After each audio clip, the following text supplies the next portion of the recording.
Welcome back to Bike Update. Today we're taking a quick look at the 2026 Coleman B200, a rugged mini bike built for off-road fun, trail riding, and simple adventure without the high price tag. Engine and performance. The 2026 Coleman B200 comes with a reliable 196 cubic centimeters 4-stroke engine that delivers smooth low-end torque. It's designed for easy riding, making it suitable for beginners while still offering enough power for experienced riders on dirt trails. Build and design. This mini bike features a strong steel frame with a high ground clearance, allowing it to handle rough terrain. The wide handlebars and comfortable seat improve control and riding confidence, especially on uneven paths. Tires and handling.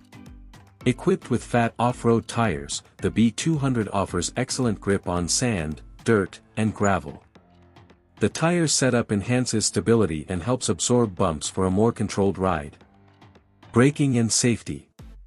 The rear disc brake system provides dependable stopping power. It's responsive and easy to manage, adding an extra layer of safety during trail rides. What's new in 2026? For 2026, the Coleman B200 focuses on improved durability, refined engine tuning, and updated styling, keeping it competitive while staying true to its simple and tough nature. Final thoughts. The 2026 Coleman B200 is a solid choice for riders looking for a dependable, fun, and budget-friendly off-road mini bike. It's easy to ride, tough enough for trails, and perfect for weekend adventures.